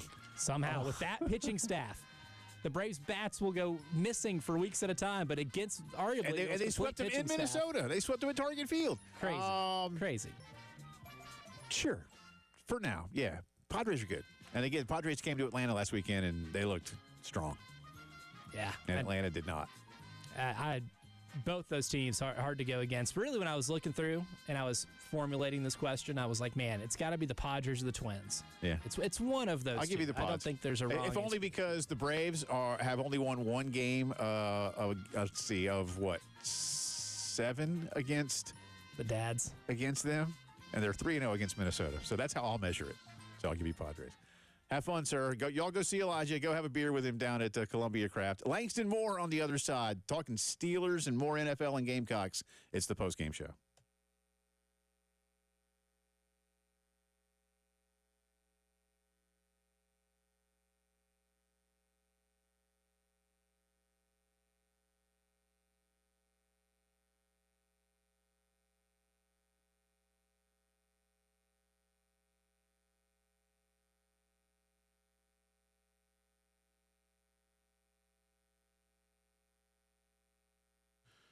Homeowners looking to make some improvements around the house, maybe pay off some high-interest debt. Tap into your home's equity. Do it for a lot less with Palmetto Citizens Federal Credit Union.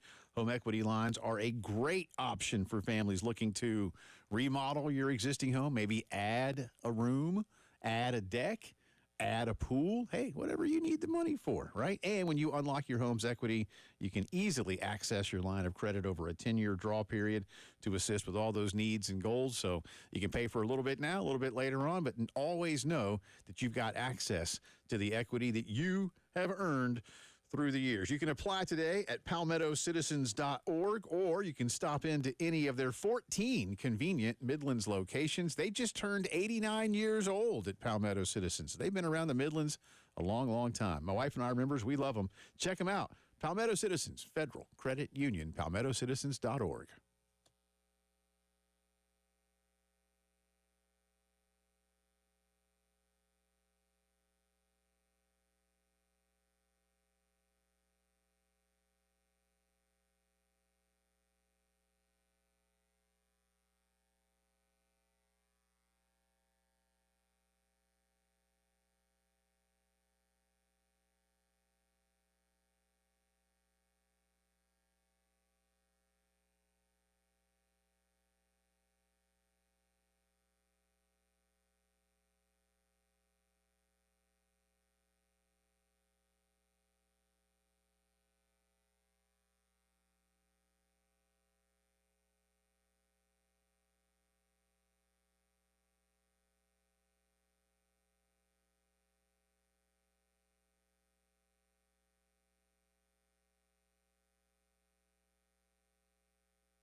And on the roads this afternoon, we're taking a look at 26 westbound just after Columbia Avenue. Chapin exit 91, got a wreck there. Also, Killian Road near I-77. Park near Laurel downtown at Calhoun. Monticello Road near I-20. Del Rey at Ermine and 302 near Bushbury. Edmond Highway at Bushbury there. That's, of course, going to be in Pillion. This is Captain Dave in the traffic center.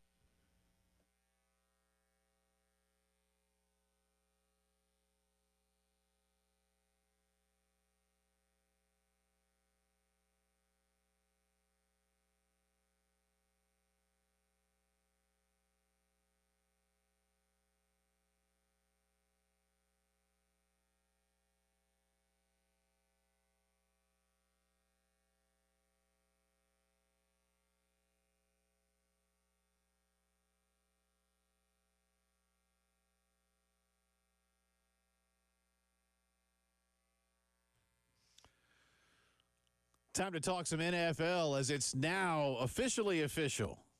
Aaron Rodgers is signed with the Pittsburgh Steelers. We'll get into that and more with our good friend Langston Moore, the former Gamecock defensive lineman, team captain, draft pick of the Cincinnati Bengals, longtime NFLer, husband, father, barbecue aficionado, children's book author, softball expert, low country seafood expert. What am I forgetting, man? Thermostat expert. I know what it's been messed with. I don't even got to be in the same room with it. I just know somebody been messing with the thermostat this time of year. Leave it alone. That happens here. Let me ask you something, because you're with him a lot. Is Coach P, Preston Thorne, cold-natured, hot-natured, just kind of regular? Like, how does he feel about thermostats? Let me tell you, it's sneaky with him. Because I think he's getting to the point of his age where he used to be a term of endearment. Skinny fat now, you know, he's a bigger dude, so he heats up well. But now in his skinnier, older age, he's getting a little bit cold. I don't know if you notice sometimes on those morning streams, like he's got a sweater on and stuff. Well, like, bro, that's what I was going to ask. That's why I'm asking. You're supposed to have shorts on. Yeah, I have a reason to ask, because Bill Gunner, you know, is like everybody's grandma in here, man. He's got like 5 sweaters, and he turns the heat on when it's 90 degrees outside. And I didn't know if that is something where Preston is, because Preston is so amazingly kind that he just wouldn't ever tell Gunner to shove it. Like, I would, but I don't know if Preston does. But sometimes I come in here, like the other day, the heat was on, man. All right, and it was like 80-something degrees outside. I was like, why is the heat on? I was like, why am I sweating? Because I'm the opposite. I'm the opposite. We didn't put Bill out in the sun enough when he was younger, so that's why we're still battling these little things now. We still can see that with the height deal. We're still waiting for that to kick in. But no, I think Preston, I think it just goes back to just being the teacher, being in school, man. What do I really want to concentrate on today in the classroom? Yeah. Can I just get him to? Can I get Bill to sit down today, or can I just turn the heat on up a little bit, make him a little bit tired? That also is a teaching trick as well. That's fair. That is a teaching trick. All right. By the way, and I'm not going to ask you, I'm going to ask you in a few minutes to give us picks, but I want to go ahead and set you up.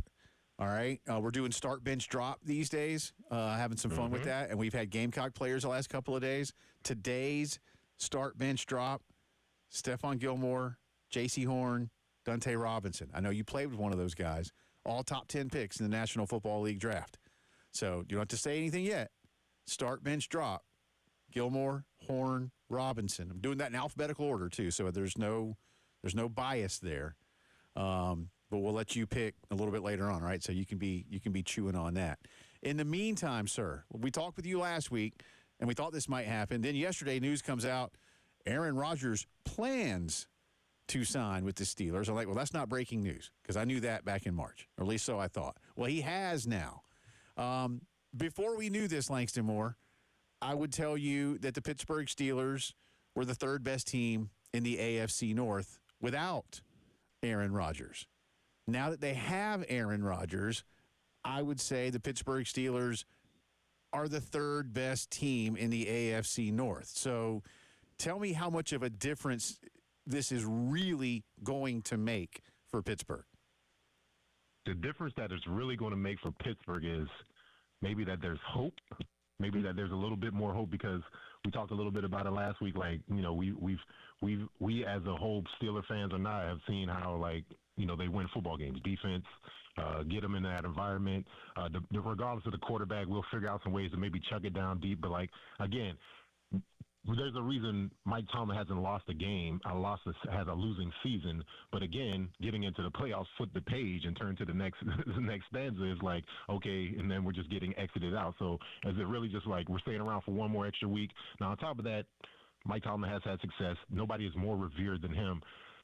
The question for me is, has Mike Tomlin brought into the Kool-Aid? Because we're hoping Aaron Rodgers has a year where it's just like one for the record books.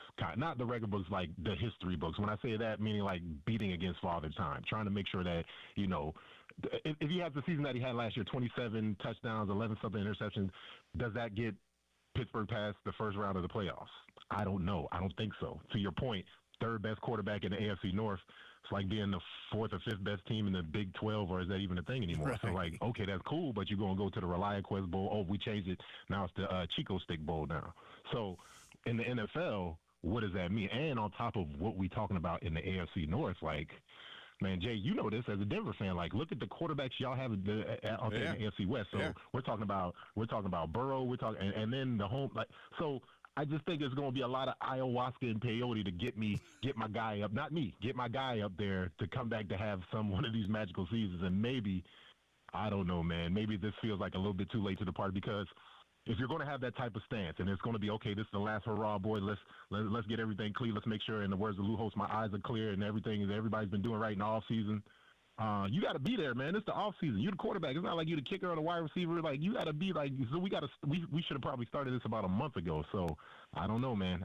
It might be a little bit too late. Maybe it was. We always knew this was going to happen, but I don't know. It also just makes me scratch my head about Mike T. Are you just trying to see, man? How much can I get by with? I know you like a challenge. I know you want to motivate, but dang, man, come on, man. Well, it could just go off the rails so fast. Yeah, I agree with you, and that's why I say, I mean, look, going in, I would have said they were the third best team in the division. Now, it might have meant the difference in them being able to make the playoffs or not with Aaron, but I'm with you. I do not see, as they're currently constructed, the Pittsburgh Steelers having Aaron Rodgers elevate them past Cincinnati or Baltimore. And I know last year Cincinnati had one amazing player on defense and nobody else, and I think they've fixed some of that. Burrow had a fantastic year, but I'm with you.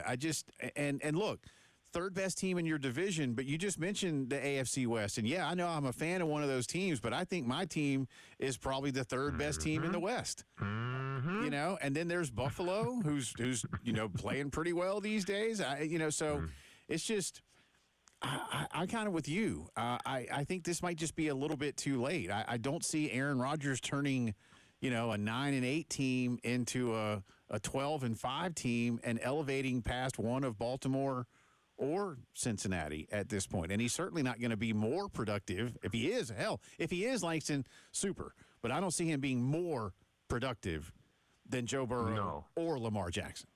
No, and again, we're talking about, we're hoping that he scratches those back-to-back MVP years. And that was always – so, again, like, you think about quarterbacks, and, again, great ones, they kind of have that ascension and then the dip. And then either if you're really good, you come back a little bit and you keep going. Nobody does the Tom Brady thing, but, like, for the most quarterbacks, that dip happens and you stay down there. And then it's either, you get ready to be a backup quarterback for the rest of your career, or you figure out something, get into a system. Kurt Warner, I play with a guy like that. Like, I thought Kurt was cooked when he was with New York. And he came out there, and all these things had to happen. Now, again, vastly different ends of the spectrum. A lot of guys on some ephemeral stuff. Kurt is over here on the spectrum. My boy A-Rod is over there on the spectrum. So again, they got some different mindsets and they're into some different things, but I don't know if the mindset is going to be the same for Aaron on this time. And also, too, there's also the big glowing question that there's only so many quarterbacks out there to play in the NFL and at an elite tick. Yeah, so and I you also say to the Steelers, you waited kind of long and put yourself into a corner. And you mentioned his age, and not only his age, Langston. And I'm not trying to dog on the guy. Look, I like Aaron Rodgers, and I don't hate this move or anything. Relative to what you got, I think it's certainly better. But he's also coming off a torn Achilles at his age. I mean, there's that too. Right. Even though that he made it through last year, meaning like there's a difference between what he looks like on Sunday night and Monday morning. Like, I guarantee you that foot's dragging. He's spending, all the hours in the physical therapy room and whatever he's doing at the house, what they're doing with. So I'm just telling you, that injury is still ongoing. And at any moment, just like any other 40-year-old man who pulls his Achilles, is just like, oh, you just hadn't healed over from that. Or like they tell me now, yeah, you probably shouldn't be doing that no more. I just went to the doctor the other day, and they said, yeah, don't do that no more. When you do your leg like that, don't do that. And so it's kind of hard to say that as an NFL quarterback when Myles Garrett is chasing you 2 times a year. You know what I'm saying? Like, don't do that no more. Nah, that doesn't happen. All right, we'll come back on the other side. Langston will do his start, bench, drop. Stephon Gilmore, J.C. Horn, Dante Robinson played with one of these guys, so we can get some reminiscence on that part of the equation as well. You are listening to the Postgame Show.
Guys, you're not feeling like yourself as you're getting older. You're not sure what's up. Maybe this is something that's new, or maybe it's been happening for a few months and you're thinking, I'm just going to give it time and let it go away. Or maybe I just don't want to talk with anyone about this. Don't be embarrassed and don't be the guy that waits for it to go away. Instead, set up a consultation to see Dr. Dan Valknight and his team at the Men's Clinic.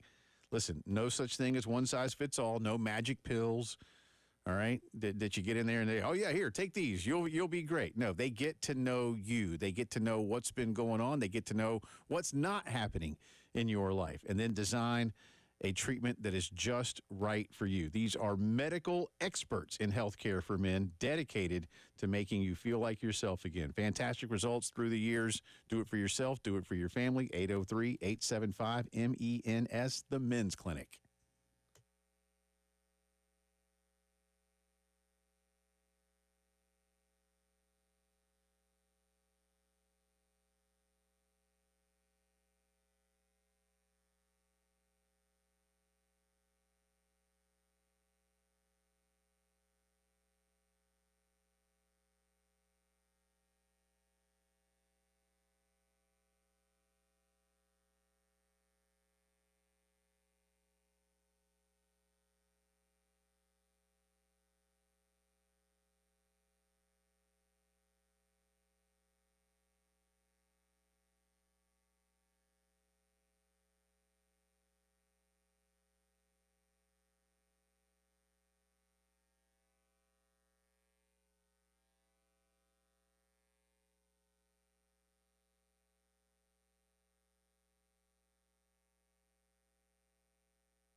Welcome back in. Final few minutes of our second hour. Langston Moore hanging out on the phone. Jay Phillips here. Captain Dave's master control now. Elijah Campbell on his way down to Columbia Craft for an event. They didn't invite me, Langston, because last time I was there, I probably got in trouble. Don't even remember it. So they probably got your picture back up there by the tap that you busted open. Because again, they try to take you on the tour, and then you want to go all Homer. Yeah, I did. I sat there like Homer. Just like. Yep. It was good, too, as far as I remember. But then I was passed out. Now, Langston's done many shows with us down at Columbia Craft. But y'all go see Elijah. He'll be down there, I think, until 7. So go hang out, have a beer, enjoy the weather. All right, Mr. Moore. Start, bench, drop. Stephon Gilmore, J.C. Horn, Dante Robinson. All three top 10 picks out of South Carolina football. And you know one of these guys may be better than the other two, but start, bench, drop. Who's Langston Moore got? I know the other one out there too. The one I didn't play was Stephon because same agent. I think he's retired out here in the same area. We got the same hairstylist, even though he has longer hair than I got. So that's only because you finally got yours cut. To play the game appropriately and not have too much bias. Let's go ahead and get this out the way. Let's drop J.C. Horn up out of here right now. Okay. I don't know that kid. I know that kid through all the sideline reporting. He got drafted. Of course, know his daddy. He got paid. God bless him. But I don't know that kid.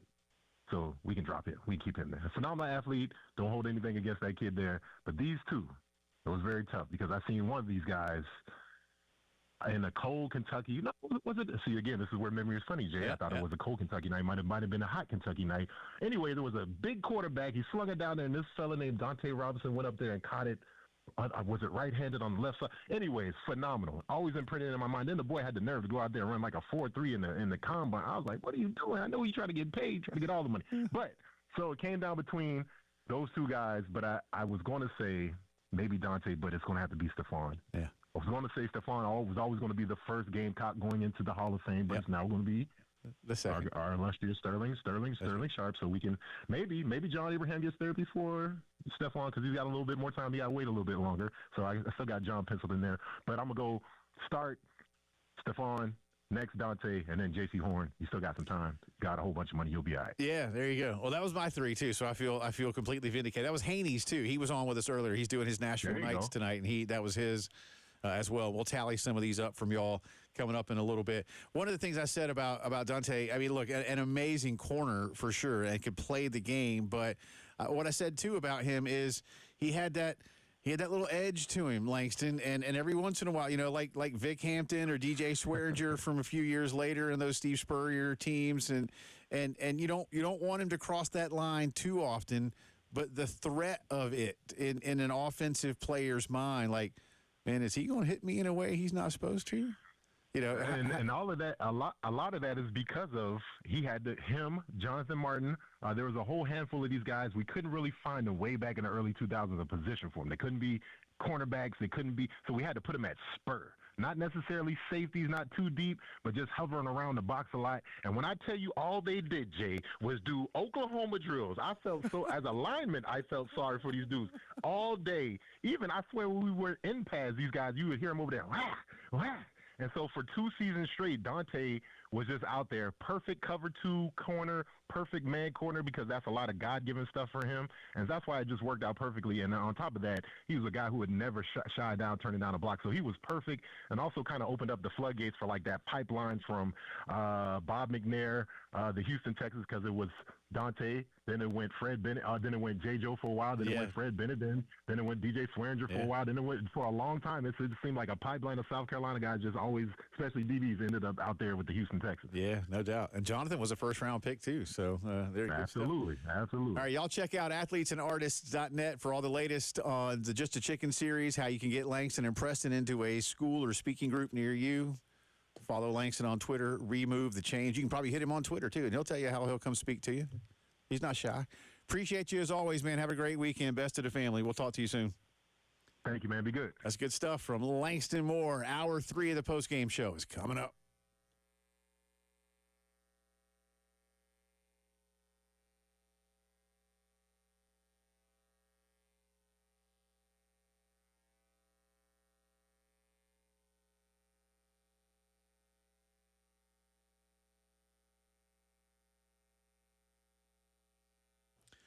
A few weeks ago, the upstairs air conditioning in our house finally gave out. It was old. It had been serviced once by AAA Heating and Air, but it really became time to just put it out of its misery. And that's what we did. So I called Roy Finley, and within 48 hours from start to finish, where, or my kids are sleeping, they're like, oh, Dad, this is great. Went from Dad, this is terrible, to Dad, this is great. And if that happens to you, 803-677-1500, AAA Heating and Air can be out real quick and put a brand new system into your home wherever you might need it. Or if it's just a service check. Listen, maybe things are running pretty well. You just want to make sure it's going to be good for the summer, or you don't know when you've last had an AC inspection. 803-677-1500. But listen, if you need a new one, guaranteed financing, $1,500 system buyback rebate, and a 15-year parts and labor guarantee. Call them up. Make sure you stay nice and comfortable all year long and for years to come. 803-677-1500, AAA Heating and Air.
This just in, breaking news is breaking out everywhere. 5 o'clock news on the Postgame.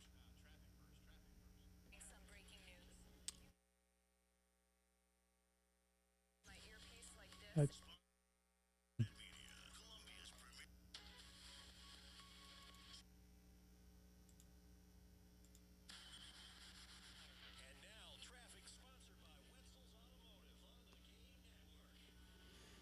Network. All right, got a wreck by the Crab King in Lexington, Highway 6 at Two Notch Road. In addition to that, a lot of other accidents, too.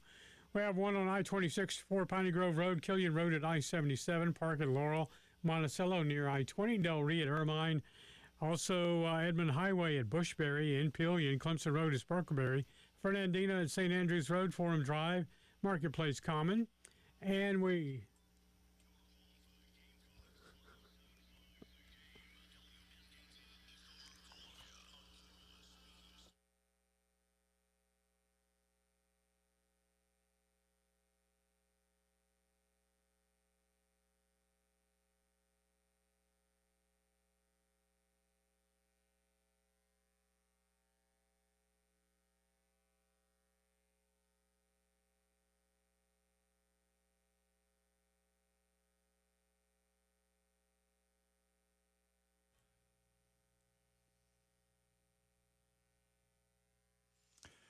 It is 5 o'clock news time on this Friday. Welcome back in. It's also the final hour of the post-game show. Jay Phillips here inside the Herndon Chevy Studios. Captain David, Master Control.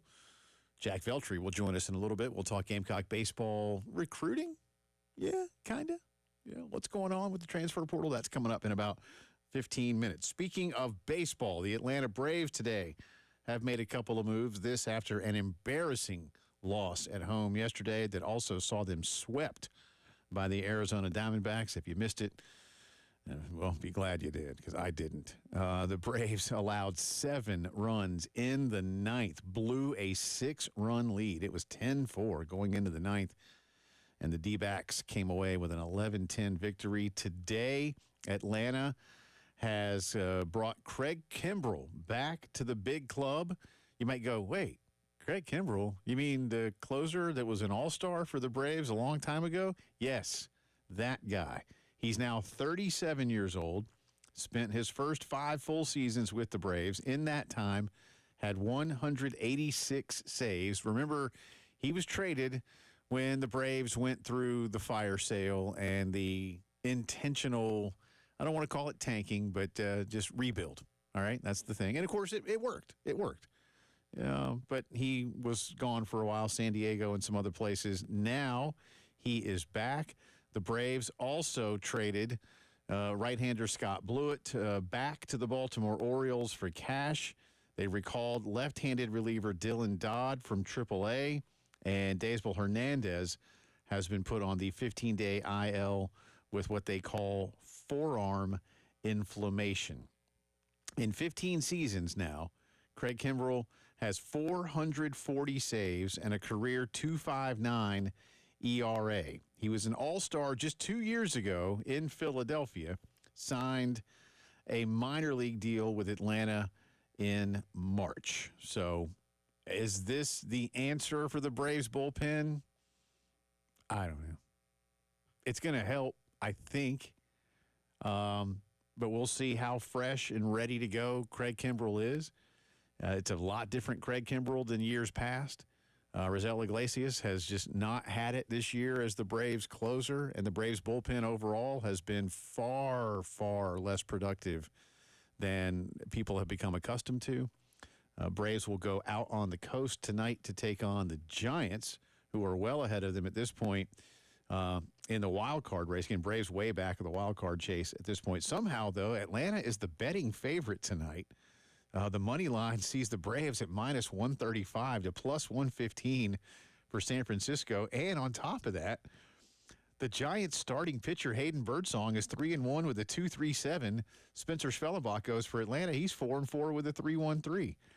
I don't get it, but somebody does. Braves and Giants tonight at 10:15. Speaking of baseball, the college super regionals are underway. One game already in the books, and it was not a contest. In fact, I could tell you this one was basically over in the first. Arizona actually scored a run in the top of the first in Chapel Hill. North Carolina then scored 5 in the bottom of the first, and the Heels move on to an 18-2 victory.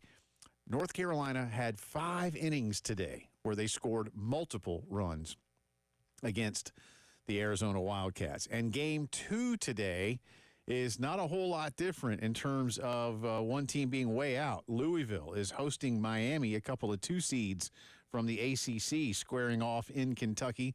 Louisville leads this one 7-1. They have 2 on and nobody out in the bottom of the 4th. So looks like, and of course, this is a guaranteed ACC finalist for Omaha between Louisville and Miami. But it looks like right now we could be seeing 2, because with North Carolina needing just 1 win in their next 2 up in Chapel Hill. Tonight, another ACC school going at it. Florida State will be at Oregon State. That's number 9 seed FSU against number 8 Oregon State. And then tonight at 9 o'clock, it's Coastal, the 13 seed, against 4th-seeded Auburn. Again, all of these games today are on ESPN2 or on your ESPN app. But again, North Carolina winning game 1, 18-2. Louisville leads their first game 7-1 over Miami. FSU, Oregon State at 6. Coastal and Auburn at 9. And then tomorrow, the 4 other regionals that get underway. Murray State will be at Duke. That one is a 1 o'clock pitch.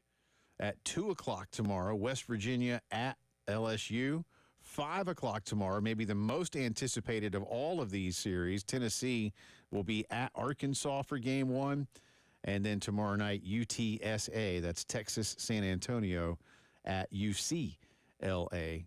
So those will all be game 1s that I just gave you for tomorrow, plus the game 2s for the series that start today will be played tomorrow as well. So, and we'll talk more about these with Jack Veltri coming up in just a little bit. Back to football now. It is official. Aaron Rodgers has signed his 1-year deal with the Steelers. Yesterday around this time, the story was he plans to. Well, today those plans have been put to paper, so he is officially a Pittsburgh Steeler.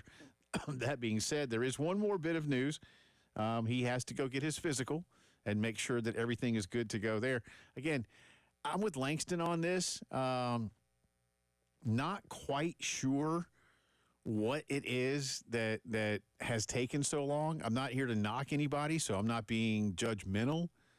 But could you not have gotten the physical done before? Did you not? I mean, what are the things here that are holding this up?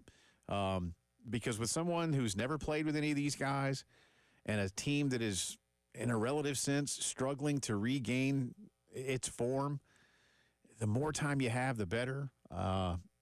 I would think everything's going to be okay physically in terms of what the doctors say. But it's been 80 days since the start of free agency and 70 days, 10 weeks, since Aaron Rodgers had his, if you will, official visit with the Steelers. So it's been a long, long time. But from what we are hearing today from Adam Schefter, Aaron Rodgers will arrive in in Pittsburgh today and will be with the Steelers ahead of next week's mandatory mini camp. And for what it's worth, not that I think this is that big a deal. If it was the Packers, it'd be different. But there is a week 1 game between Pittsburgh and the Jets. What kind of grudge match is that? Sorry, Jet fans. But, I mean, Aaron Rodgers had 1 season with you, basically. And it wasn't very productive. But this is not Joe Namath. It's not even Mark Sanchez or anything like that. This isn't that big a deal. Okay. And later in the season, by the way, Pittsburgh does play Green Bay. That is, more of what I'd be looking for when it comes to somebody seeing their former team. But again, if you're a Steeler fan, and there's a lot of you out there, you got your guy. Look, I said this also with Langston in the last segment, if y'all missed it. Before this, Pittsburgh was the 3rd best team in the AFC North. Today, with Aaron Rodgers in the fold, Pittsburgh is the 3rd best team in the AFC North. I don't see this in any way elevating them past Baltimore or Cincinnati, whichever of those you see as the best, whichever of those 2 quarterbacks you see as the best. And I love the debate. I'm a huge Lamar fan. Joe Burrow last year had an amazing season on offense, despite the fact that Cincinnati's defense, couldn't catch a cold or, couldn't stop a cold, if you want to say it that way. This might make the Steelers better. Dare I say it does make the Steelers better, but to what degree? Again, this does not put them ahead of Cincinnati or Baltimore. Not at this point. If something else happens or if some things really click, so be it once the season begins. But I don't see this as something that just says, ooh, watch out for the Steelers. And this isn't about just making the playoffs in Pittsburgh. Pittsburgh is not that franchise, right? They expect to win some playoff games. They might not expect to win the Super Bowl this year. And they shouldn't, because they're also probably at best, 7th best team, 6th best team maybe in the AFC. Buffalo's better than them. Denver, Kansas City, and San Diego, or LA Chargers, sorry, not San Diego. Chargers all better than them. I'm not certain that Houston's not better than them out of the South, especially as they continue to grow under C.J. Stroud and what their defense can do. So, a lot of work for Steeler fans to see this thing come around the way you want it to, but we'll see. But once again, it's official. Aaron Rodgers is indeed a Pittsburgh Steeler. Thriller last night in Oklahoma City. Pacers come from 15 down with less than 10 minutes to play to beat the Thunder in Oklahoma City. 111-110 the final. Game 2 will be on Sunday night with these two in OKC. 8 o'clock tip-off. And the Thunder, who were 9.5-point favorites last night, are 11-point favorites on Sunday. And speaking of the NBA, reports out of New York suggest the Knicks would like to speak with Jason Kidd about their head coaching vacancy. Now, obviously, Jason Kidd has a job as the head coach of the Dallas Mavericks, and there has been no, according to Shams Charania of ESPN, no request to speak with Kidd. He's got 2 years left on his contract. Nico Harrison has not discussed whether or not they would let Jason Kidd go, what kind of compensation there might need to be if that were to happen with him under contract. It's a lot like players. Sometimes you got to give them something if you're going to let a guy go. We will see. But at this point in time, the Knicks still looking to replace Tom Thibodeau, who they somewhat surprisingly fired after leading them to their best season in 25 years. We'll see what happens on that. All right, that's our integrated media headlines of the day. 803-948-8327 for all your home theater needs and so much more. Call my good friends at Integrated Media. Get ahead of that football rush. We'll continue to talk some Gamecock baseball on the other side and revisit today's start bench drop. Our good friend Jack Veltri of Gamecock Central will be with us. We'll start to weigh what Carolina's done in the portal and who's left the Gamecock baseball team, what's still to be done. Jack will assess all those things as Paul Maneri looks to rebuild Carolina baseball. You're listening to the Postgame Show.